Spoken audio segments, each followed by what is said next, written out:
নমস্কাৰ, কেনেকুৱা আছে আপোনালোক মৰমৰ ধনু ৰাশিৰ ব্যক্তিসকল। মই বৈদিক এষ্ট্ৰলজাৰ নিপজ্যোতি শৰ্মাই আপোনালোক সকলোকে আমাৰ চেনেল লজিকেল এষ্ট্ৰলৈ হাৰ্দিক স্বাগতম জনালো। আৰু এইটো মোৰ চেনেলৰ প্ৰথমটো ধনু ৰাশিৰ ওপৰত ভিডিঅ' হ'ব, গতিকে ভিডিঅ'টো আপোনালোকে একেবাৰে সম্পূৰ্ণকৈ চাব। আজিৰ ভিডিঅ'টোত মই আপোনালোকক জনাম যে আপোনালোকৰে 15টা গুণৰ কথা জনাম। 15টা গুণৰ মহা ভৱিষ্যতবাণী আজি কৰিম। আৰু আপুনি শুনি এইকেইটা গুণৰ কথা আপুনি নিজে জানি আপুনি এনেধৰণে ভাবিবলৈ বাধ্য হ'ব যে ই কেনেধৰণে জানে মোৰ কথা ইমান। আৰু লগতে আপোনালোকে এটা কাম কৰক যে চেনেলটো যিহেতু নতুনকৈ আপোনালোকে আহিছে, গতিকে চেনেলটো ছাবস্ক্ৰাইব কৰি থৈ দিয়ক, কিয়নো আমাৰ চেনেলত আপোনালোকৰ মংগলৰ বাবে অন্ধবিশ্বাস নাপায়, আপোনালোকৰ মংগলৰ বাবে কিছুমান ধুনীয়া উপায়ৰ লগতে ধুনীয়া কথা, ধুনীয়া ভিডিঅ' আপোনালোকে সময়ে সময়ে পাই থাকিব। লগতে যিদিনা মোৰ 50,000 ছাবস্ক্ৰাইবাৰ পূৰ্ণ হ'ব, সিদিনা মই আপোনালোকৰ মাজৰে 10জন ছাবস্ক্ৰাইবাৰৰ ঘৰত গৈ মই ফ্ৰীতে বাস্তু ভিজিট কৰি থৈ আহিম। সেইটো মই আজি আপোনালোকক কথা দি থলো। এইটো লেটেষ্ট নিউজ হে। এতিয়া আমি আৰম্ভ কৰোঁ আপোনালোকৰ ভিডিঅ'টো। এইটো ভিডিঅ' বেছি সময় নষ্ট নকৰোঁ। ৰাশি চক্ৰৰ 9 নম্বৰ যিটো ৰাশি, সেইটো হৈছে আপোনালোকৰ ধনু ৰাশি। আৰু এই ধনু ৰাশিৰ যিজন অধিপতি, যিজন মালিক, সেয়া হৈছে দেৱ গুৰু বৃহস্পতি। গতিকে কমেণ্টত জয় বৃহস্পতি দেৱ বুলি লিখি দিবলৈ, কমেণ্ট কৰি দিবলৈ আপোনালোকে কিন্তু একেবাৰে নাপাহৰিব। আপোনালোকে জানে যে আমাৰ 4টা তত্ত্ব থাকে। এটা হৈছে অগ্নি তত্ত্ব, এটা হৈছে বায়ু তত্ত্ব, এটা হৈছে জল তত্ত্ব, এটা হৈছে পৃথিৱী তত্ত্ব। আৰু আপোনালোকৰ ৰাশিটো হৈছে অগ্নিতত্ত্বৰ ৰাশি। অগ্নিতত্ত্বৰ ৰাশি, সিংহ ৰাশিও অগ্নিতত্ত্বৰ ৰাশি। ঠিক তেনেধৰণে আপোনালোকৰ ৰাশি ধনু ৰাশিটো হৈছে অগ্নিতত্ত্বৰ ৰাশি।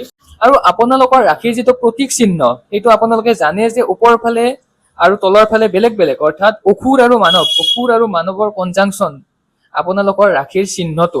আৰু আপোনালোকৰ এখন হাতত তীৰ থাকে, এখন হাতত ধনু। আৰু এনেধৰণৰ আপোনাৰ প্ৰতীক চিহ্নটো নিৰ্মিত হৈছে। আৰু ইয়াৰ পৰাই কিছুমান কথা আমি ক'ব পাৰোঁ। সকলোতকৈ প্ৰথমতে ৰাশিৰ যিটো মই ক'লোৱে ইতিমধ্যে যে আপোনালোকৰ প্ৰতীক চিহ্ন, আৰু সেই প্ৰতীক চিহ্নটোৱে কি বুজায়? সেই প্ৰতীক চিহ্নটোৱে এইটোৱে দেখুৱায় যে ধনু ৰাশিৰ যিবোৰ ব্যক্তি, ধনু ৰাশিৰ ব্যক্তিবোৰ বহুত আশাবাদী, স্পষ্টবাদী, কাৰণ ইহঁতৰ এখন হাতত ধনু আৰু এখন হাতত কাঁড়। আৰু ইয়ে কি বুজায় যে ধনু ৰাশিৰ ব্যক্তিসকলৰ ভিতৰত বহুত আশা থাকে, তেওঁলোক স্পষ্টবাদী, স্পষ্ট কথা কয়, পেটৰ ভিতৰত কথা ৰাখি থোৱাৰ স্বভাৱ, পেটৰ ভিতৰত কথা লুকাই থোৱাৰ স্বভাৱ তেওঁলোকৰ একেবাৰে নাথাকে। যি কয় তেওঁলোকে একেবাৰে ষ্ট্ৰেইট ফৰৱাৰ্ড, তেওঁলোকে মুখামুখিকৈ মানুহক কৈ দিয়ে।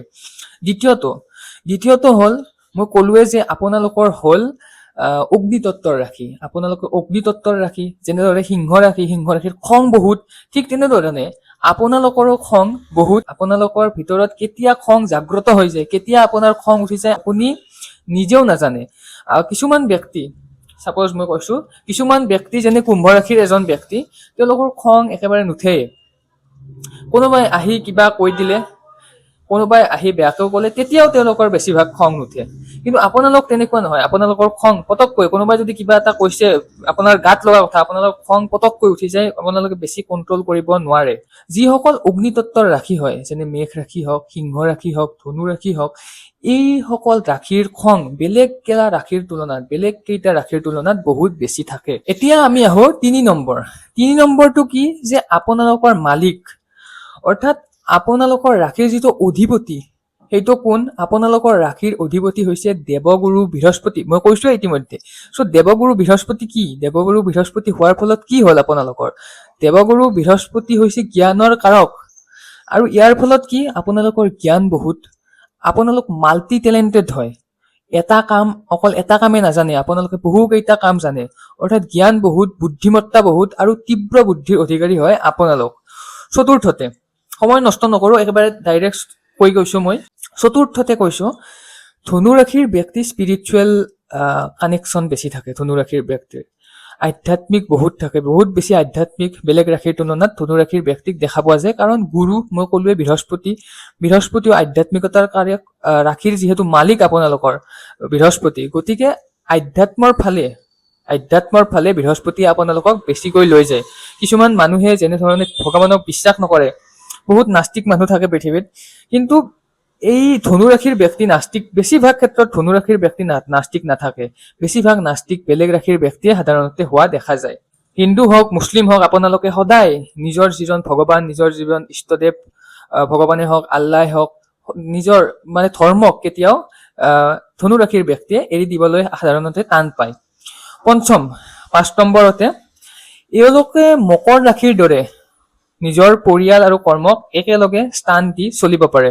মকৰ ৰাশিৰো এইটো গুণ আছে যে কি কিছুমান ৰাশিৰ মানুহক আপুনি দেখা পাব যে পৰিয়ালক আপুনি কি এটা চাকৰি পালে, ছাপ'জ পৰিয়ালৰ কথা পাহৰি গ'ল।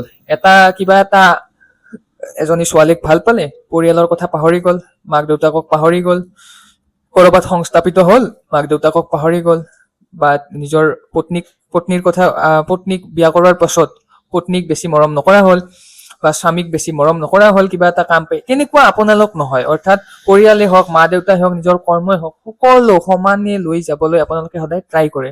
অলপ ইফাল সিফাল হ'ব পাৰে, কিন্তু ট্ৰাই আপোনালোকে সদায় কৰে যে সকলো বস্তু একেলগে যাতে লৈ যাব পাৰি। সকলো বস্তু ছাপ'জ পৰিয়ালেই হওক, ঘৰেই হওক, সকলোখিনি একেলগে লৈ যাবলৈ আপোনালোকে বহুত বেছি ট্ৰাই কৰে।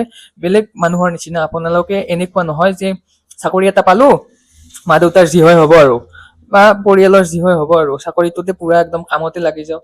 বা এজনী ছোৱালীক ভাল পালে আপোনালোকৰ কোনোবাই মানে এজন ধনুৰাশিৰ ব্যক্তি এজনী ছোৱালীক ভাল পালে, মাক দেউতাকৰ কথা পাহৰি গ'ল। তেনেকুৱা নহয়, সকলোকে সমানে লৈ যাবলৈ আপোনালোকে সদায় ট্ৰাই কৰে। এতিয়া ষষ্ঠ গুণটো কোৱাৰ আগতে এটা মই পাৰ্চনেল কথা মই কৈ দিছো যে মই এজন UGC অৰ্থাৎ ইউনিভাৰ্চিটি গ্ৰেণ্ড কমিশ্যনৰ আণ্ডাৰত মাষ্টাৰ ডিগ্ৰী কৰি থকা এষ্ট্ৰলজাৰ হয়। আৰু অসমত হয়তো বহুত কম সংখ্যক বা নায়েই চাগে এনেকুৱা এষ্ট্ৰলজাৰ যিয়ে UGCৰ আণ্ডাৰত মাষ্টাৰ ডিগ্ৰী কৰি আছে।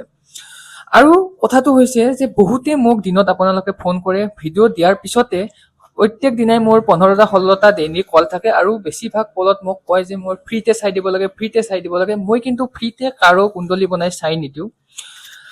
মই নৰ্মেলি 500 টকা লওঁ। আপোনালোক মোৰ ছাবস্ক্ৰাইবাৰ, গতিকে আপোনালোকৰ মই 250 টকাতে চাই দিওঁ, আৰু এনেধৰণে মই ডিটেইলছত চাই দিওঁ। বুজি পাইছে? চ' ডিটেইলছত চাবলৈ প্ৰথম সময় লাগে, 3-4 ঘণ্টা সময় মোৰ এখন কুণ্ডলী বনোৱাতে গুচি যায়। মানুহে ফাল্টু বুলি ভাবে, কিন্তু কথাটো তেনেকুৱা নহয়। এখন কুণ্ডলী বনাওঁতে যদি ডিটেইলছত বনাব লাগে বহুত সময় যায়, বহুত এনালাইচিছ কৰি কিনে বনাব লাগে। আৰু 3-4 পেজ ধুনীয়াকৈ বা 2-3 পেজ ধুনীয়াকৈ মই লিখি বুজাই দিওঁ ছাবস্ক্ৰাইবাৰক হোৱাটছএপতে। তেতিয়া মানে কি গোটেই কনচেপ্টটো মই ক্লিয়াৰ কৰি দিওঁ ছাবস্ক্ৰাইবাৰক। যি সুধিব লগা আছে, মেৰিজৰ কথাই হওক বা আপোনাৰ ৰাশিয়ে নাজানে কিছুমানে, সেইবোৰো চাই দিব লগা হয়, সম্পূৰ্ণ ডিটেইলছত চাই দিব লগা হয়। গতিকে এনেইতো চাই নিদিওঁ, গতিকে এইটো ফিজ মোৰ থাকে। আৰু যদি আপোনালোকে কনচালটেশ্যন ল'ব বিচাৰে, স্ক্ৰীণত মোৰ এই নম্বৰটো যিটো দিয়া আছে, ফোন কৰি নাথাকিব, ফোন নকৰিলেই ভাল। হোৱাটছএপত যদি আপোনালোকে মেছেজ দিব পাৰে তেতিয়া আপোনালোকৰ বাবে বহুত বেছি ভাল, বা মোৰ বাবেও বহুত বেছি ভাল। কাৰণ ফোন মই বেছিভাগ নধৰোৱে, কাৰণ ইমান ফোন আহি থাকে, মোৰ ধৰাৰ সক্ষমতা নাথাকে। কিছুমান ফোনত মানুহে এনেই নৰ্মেলি বহুত টাইম কৈ মোৰ সময় নষ্ট কৰি দিয়ে। গতিকে প্লিজ হোৱাটছএপত মেছেজ দিয়ক। যদি বহুত আপোনালোকে চাবলৈ ইচ্ছা আছে, হোৱাটছএপত মেছেজ দিয়ক, মই আপোনালোকৰ ডিটেইলছত ধুনীয়াকৈ চাই দিম। এইটো বাদ দিলো বাৰু পাৰ্চনেল টপিক। এতিয়া আমি আহো পুনৰ ষষ্ঠ গুণটোলৈ, আপোনালোকৰ যিটো 6 নম্বৰ গুণ। আৰু সেই 6 নম্বৰ গুণটো ধনু ৰাশিৰ ব্যক্তিয়ে সদায় নিজৰ মতে চলি ভাল পায়, বেলেগৰ তলত আনৰ অধীনত কাম কৰি। কাৰণ কৈছোৱে মই অগ্নিতত্ত্বৰ ৰাশি, অলপ ষ্টেণ্ডাৰ্ড থকা ৰাশি যিমান নহলেও, আনৰ তলত থাকি তেওঁলোকে ভাল নাপায়। আনৰ তলত কাম কৰি গভৰ্ণমেণ্ট জব এটাই পালাক, আনৰ তলত ওপৰলাই যদি অলপ বেছি প্ৰেছাৰ দি থাকে, এওঁলোকৰ কৰিবলৈ মন নাযায়। এওঁলোকে সদায় পইচা যিমানে নিদিয়ক কোনো প্ৰব্লেম নাই, কিন্তু আনৰ তলত থাকি কাম কৰিবলৈ বহুত টান পায়। নিজে মতে চলি ভাল পায়। বেছিভাগ মানুহে ব্যৱসায় কৰে, এওঁলোকে বেছিভাগ মানুহে ব্যৱসায়ৰ ফালে ঢাল খায়, চাকৰি কৰিবই নোৱাৰে বহুতে, কিছুমানে এৰি গুচি আহে, তেনেকুৱা হয়। এতিয়ালৈকে মই যিকেইটা গুণ আপোনালোকক কৈ আছো, সেইকেইটা গুণ আপোনালোকৰ ভিতৰত আছে নে নাই, আপোনালোকে কিন্তু কমেণ্টত লিখিবলৈ একেবাৰে নাপাহৰিব। তেতিয়াহে মই গম পাম যে মোৰ এনালাইচিছবোৰ ঠিক হৈছে নে হোৱা নাই। নেক্সট সপ্তমটো এনেকুৱাই যে আপোনালোক ধনু ৰাশিৰ ব্যক্তি বহুত ডমিনেটিভ প্ৰেচাৰৰ। ডমিনেটিভ মানে কি, বেলেগক দমন কৰি ভাল পায়। অলপ বেয়া কথা শুনিবলৈ, কিন্তু আপোনালোকৰ সেইটো গুণ আছে যে আপোনাৰ তলত আপুনি বেলেগ 4জনক কামত লগাব পাৰে। মেষ ৰাশিয়ে হওক, সিংহ ৰাশিয়ে হওক, এনে কিছুমান ৰাশি ডমিনেটিভ স্বভাৱৰ থাকে। আৰু এইটো বহুত বেছি বেয়া গুণ নহয়, এইটো ভাল গুণ, বহুত বেছি ভাল গুণ। আৰু এইটো গুণ সকলো ব্যক্তিৰ তাতে থাকিব লাগে। লগতে 8 নম্বৰটো মই ক'লোৱে যে লিডাৰশ্বিপ কোৱালিটি বহুত বেছি থাকে আপোনালোকৰ। আৰু লগতে আপোনালোকৰ আৰু এটা গুণ যে সৰ্বোত্তম দেখাবলৈ, কিবা এটা কাম কৰি আছে, সৰ্বোত্তম দেখাবলৈ, আপোনালোকে নিজকে সৰ্বোত্তম দেখাবলৈ বহুত বেছি আপোনালোকৰ ইচ্ছা থাকে। লগতে যদি আপুনি যিকোনো কাম কৰে, আপোনালোকে কিন্তু কামটো সম্পূৰ্ণ হোৱাকৈ কেতিয়াও এৰি নিদিয়ে। বা আপোনালোকে কি যে কোনোবাই যদি আপোনাক চাপোজ এটা কাম দিছে, তেতিয়া কিছুমান মানুহে কি কৰে, বেলেগৰ দি দিয়ে কামটো, যে মই নোৱাৰো বেলেগক জানো। কি আপোনালোক তেনেকুৱা নহয়, আপোনালোকৰ স্বভাৱে এনেকুৱা যে আপোনালোকে কামটো কৰিহে দিব। কামটো ভাল নাপাব পাৰে আপুনি কৰিব, তাৰপিছত হয়তো আপুনি চাকৰি এৰি দিব পাৰে, কিন্তু সেই কামটো, যিটো কাম কোনোবাই আপোনালোকক দিছে, সেইটো কাম আপুনি নকৰাকৈ আপুনি কেতিয়াও তাৰ পৰা পলাই নাযায়, বা সেইটো কাম নকৰাকৈ কেতিয়াও আপোনালোকে বেলেগৰ পিনে কামটো ঠেলি নিদিয়ে।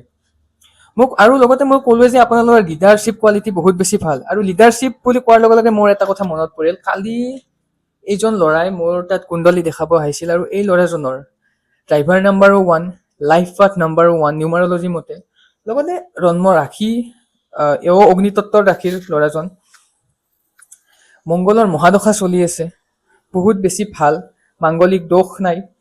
কিন্তু এইজনৰ কথা আছিল যে মই MLA হ'ব পাৰিম নে নোৱাৰিম ফিউচাৰত। মোৰ শুনি বহুত সৰু ল'ৰা, বহুত সৰু ল'ৰা, মোৰ শুনি অলপ হাঁহি উঠিছিল। কিন্তু পুৰা চাৰ্টত বহুত ধুনীয়া যোগ আছে এখেতৰ MLA হোৱা। কিন্তু কি আছে যে সূৰ্য অস্ত হৈ আছে, সূৰ্য অস্ত হৈ আছে। গতিকে সূৰ্য যদি উচ্চ কৰিব পাৰে, তেতিয়াহ'লে ফিউচাৰত লিডাৰশ্বিপ কোৱালিটি এনেও আছে নৰ্মেলি, কিন্তু আৰু বেছি ভাল হ'ব, আৰু বেছি 4জন মানুহক এও নিজৰ তলত খটাব পাৰিব, আৰু বহুত বেছি ভাল যোগ এখেতৰ আছে। চ' এনেধৰণে মই কিছুমান চাৰ্ট চাই থাকোঁ মাজে মাজে, কিছুমান মানুহ আহি থাকে, তেওঁলোকক মই জনাই থাকোঁ, বহুত ডিটেইলছত জনাওঁ, স্ক্ৰীণত যেনেধৰণে দেখা পাইছে বহুত ধুনীয়াকৈ জনাই দিওঁ। ঠিক আছে, আৰু মাজতে মই নিজৰ পাৰ্চনেল কথা ক'বলৈ গুচি যাওঁ, সেইটো বেয়া কথা বাৰু, বেছি পাৰ্চনেল কথা কৈ থাকিব নালাগে। নৱম গুণটোৰ ফালে আহোঁ, ঠিক আছে। চ' নৱম গুণটো হ'ল পঢ়া শুনাৰ ক্ষেত্ৰত। যিহেতু বৃহস্পতি মই কৈছোঁ ইতিমধ্যে জ্ঞানৰ কাৰক, বুদ্ধিমত্তা বহুত বেছি আপোনালোকৰ পঢ়া শুনাৰ ক্ষেত্ৰত। সাহসৰ কিন্তু অভাৱ, সাহসৰ অলপ অভাৱ থাকে পঢ়া শুনাৰ ক্ষেত্ৰত, কিন্তু বুদ্ধিমত্তা আপোনালোকৰ প্ৰখৰ থাকে। সাহসৰ অভাৱত কি, থিয় হৈ নিজে আগতে ক'ব নোৱাৰে, থিয় হৈ ক'ব নোৱাৰে যে মই জানো, বা আগুৱাই যাবলৈ অলপ ভয় থাকে, কিন্তু সাহসৰ অভাৱ। গতিকে কি কৰিব লাগিব আপোনালোকে ইয়াৰ বাবে, নিজকে মেণ্টেলিটিটো ষ্ট্ৰং কৰিব লাগিব, সূৰ্য ষ্ট্ৰং কৰিব লাগিব, সূৰ্য প্ৰণাম সদায় কৰি থাকিব, তেতিয়া বহুত বেছি ভাল। আৰু এতিয়া মই 9 নম্বৰটোতো হ'ল আপোনালোকৰ বাবে কেইটামান আৰু মই উপায় দি দিছোঁ, যে আপোনালোকৰ বাবে মেইনলি পুখৰাজ যিটো ৰত্ন আছে, সেইটো বহুত বেছি ভাল, বহুত বেছি চুইটেবল। কিন্তু কেৱল ৰাশি ভিত্তিত কেতিয়াও গ্ৰহৰত্ব পিন্ধিব নালাগে, এবাৰ চাৰ্টটো চাই আপোনালোকৰ কুণ্ডলীখন চাইহে যদি চুইটেবল হয় তেতিয়া পিন্ধিব লাগে। আপোনালোকৰ বাবে পুখৰাজ বহুত বেছি ভাল। কেৱল ৰাশিৰ ভিত্তিত সকলো কথা ক'ব নোৱাৰি, সেইবাবে কুণ্ডলীখন এবাৰ দেখাই ল'ব লাগে বা চাব লাগে, তেতিয়া বহুত কথা গম পোৱা যায়। লগতে কি, 9টা হ'ল, 9টা গুণ মই আজি ক'লোঁ। ভিডিঅ'টো বহুত দীঘলীয়া হৈছে, বাকী 9টা গুণ আগন্তুক ভিডিঅ'ত মই আপোনালোকক জনাম, ধুনীয়া ভিডিঅ' বনাম। আৰু আগন্তুক ভিডিঅ'ত মই কিছুমান বহুত ধুনীয়া ধুনীয়া উপায় লৈ আহিম, লাল কিতাপৰ উপায়। এইখিনি আছিল আজিৰ ভিডিঅ'টো। যদি ভিডিঅ'টো আপোনালোকৰ ভাল লাগিল, প্লিজ, মই কৈছোঁৱে যে চেনেলটো আপোনালোকে ছাবস্ক্ৰাইব কৰি দিয়ক। আৰু যদি ভিডিঅ'টো ভাল লাগিল, ক'ৰ পৰা ভিডিঅ'টো চাই আছে মোক জনাবলৈ আপোনালোকে একেবাৰে নাপাহৰিব। আৰু যদি আপোনালোকক যিকোনো গ্ৰহৰ ৰত্নই হওক বা যিকোনো কবচ লাগে, তেতিয়াহ'লে আপোনালোকে এই নম্বৰটোত যোগাযোগ কৰিব, আৰু সম্পূৰ্ণ বিশ্বাস আপোনালোকে মোক কৰিব পাৰে। আৰু কোনো ধৰণৰ ডুপ্লিকেট গ্ৰহৰত্ন আমি প্ৰদান নকৰোঁ। যদি আপুনি ডুপ্লিকেট বুলি প্ৰুভ কৰি দিব পাৰে, ডুপ্লিকেট নহয় গেৰাণ্টি, ডুপ্লিকেট বুলি যদি কিবা কাৰণে প্ৰুভ কৰি দিব পাৰে, ডাবুল পইচা সহ মই আপোনালোকক সেই ৰত্নটোও ৰাখিব দিম, ডাবুল পইচাও আপোনালোকক ঘূৰাই দিম।